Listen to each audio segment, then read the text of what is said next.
Santapan Harian Jumat 6 September 2024. Inilah program Santapan Harian, sebuah program yang mengajak Anda menelusuri isi Alkitab, agar Anda menemukan makna firman Tuhan sesuai dengan konteksnya. Santapan Harian tertuju bagi Anda yang ingin memiliki kehidupan rohani yang segar, kuat, dan sigap. Hari ini kita akan membaca Kisah Para Rasul pasalnya yang ke-11, ayat ke-19 hingga ayatnya yang ke-30. Namun sebelumnya, mari kita berdoa. Dalam cinta kasih-Mu yang lembut, kami mohon, bersabdalah ya Kristus. Kami siap mendengarkannya serta melakukannya. Di dalam Kristus Yesus kami bertelut. Amin. Kisah Para Rasul 11 ayat 19-30. Sementara itu saudara-saudara yang tersebar karena penganiayaan yang timbul sesudah Stefanus melakukan perjalanan sampai ke Fenisia, Siprus, dan Antiokhia dan memberitakan Injil kepada orang Yahudi saja. Tetapi di antara mereka ada beberapa orang Siprus dan orang Kirene yang tiba di Antiokhia dan berkata-kata juga kepada orang-orang berbahasa Yunani dan memberitakan tentang Tuhan Yesus. Tangan Tuhan menyertai mereka dan sejumlah besar orang menjadi percaya dan berbalik kepada Tuhan. Kabar tentang mereka itu terdengar oleh jemaat di Yerusalem. Lalu jemaat itu mengutus Barnabas pergi ke Antiokhia. Setelah Barnabas datang dan melihat anugerah Allah, bersukacitalah ia. Ia menasihati mereka supaya mereka semua dengan kesungguhan hati setia kepada Tuhan. Karena Barnabas adalah orang baik, penuh dengan Roh Kudus dan iman. Lalu banyak orang dibawa kepada Tuhan. Setelah itu pergilah Barnabas ke Tarsus untuk mencari Saulus. Setelah bertemu dengan dia, ia membawanya ke Antiokhia. Mereka tinggal bersama jemaat itu selama 1 tahun penuh sambil mengajar banyak orang.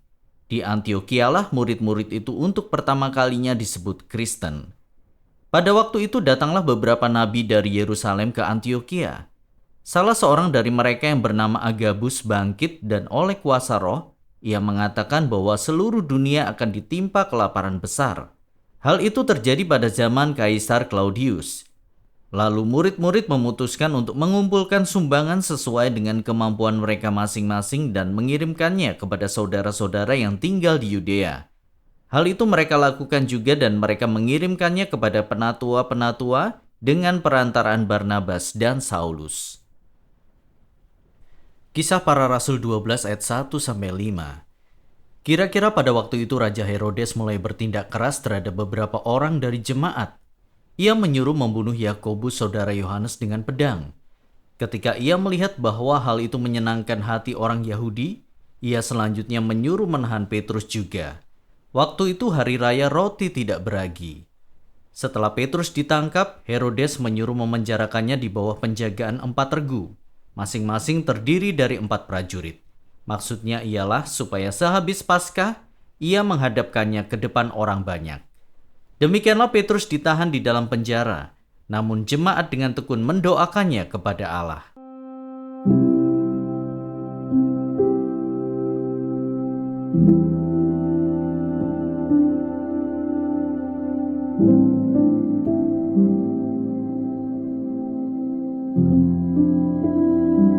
Sahabat Santapan Harian, gereja dimulai oleh Tuhan. Oleh karena itu pasti akan disertai Tuhan. Gereja mula-mula mengalami banyak sekali penderitaan. Dikatakan dalam perikop ini bahwa umat Tuhan tersebar karena penganiayaan.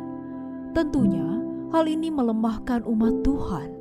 Pasalnya, kekuatan muncul dari kesatuan, sedangkan keadaan teraniaya memaksa mereka untuk berserakan. Meski demikian, mereka tetap melakukan penginjilan, sekalipun hanya dapat menginjili orang-orang Yahudi saja. Di sini seolah-olah Injil menyebar secara lambat. Akan tetapi, Allah tetap menyatakan pemeliharaannya terhadap gerejanya. Dia bisa memakai siapa saja, termasuk orang-orang Siprus dan orang Kirene. Mereka justru menyebarkan Injil kepada orang-orang Yunani. Injil Tuhan kemudian semakin merambat. Setelah itu Tuhan menyatakan penyertaannya dalam bentuk yang lain. Dia mengutus Barnabas ke Antiokhia untuk menggembalakan umat Tuhan yang ada di sana. Karena jemaat Tuhan yang banyak, dia mengajak Saulus melayani bersama selama 1 tahun. Dalam periode ini mereka berdua dengan tekun mengajar umat Tuhan. Selain itu, mereka bahkan mengkoordinasi bantuan-bantuan sosial untuk mendukung setiap umat Tuhan yang membutuhkan pertolongan. Semua itu adalah rangkaian pemeliharaan Tuhan terhadap gerejanya. Umat Tuhan dipelihara dan tetap melakukan penginjilan, sekalipun dianiaya. Umat Tuhan juga dipelihara melalui gembala yang diutus Tuhan, yang dengan setia mengajar dan membantu setiap mereka yang membutuhkan. Dengan demikian, kita belajar satu hal yang penting, bahwa gereja Tuhan akan selalu dalam pemeliharaan dan penyertaan Tuhan. Karena itu, jangan takut dengan penderitaan ataupun kesulitan yang ada. Gereja hanya perlu dengan setia memberitakan Injil dan menjalankan tugasnya. Kemudian, kita juga harus bersyukur dan menyadari bahwa setiap hamba Tuhan yang diutus oleh Tuhan untuk melayani di gereja kita adalah bentuk pemeliharaan Tuhan yang nyata terhadap gereja. Mari kita berdoa. Ya Bapa, terima kasih karena Engkau selalu hadir dalam hidup gereja kami, membimbing dan berjuang bersama kami ketika kami menghadapi penderitaan dan ketidakadilan.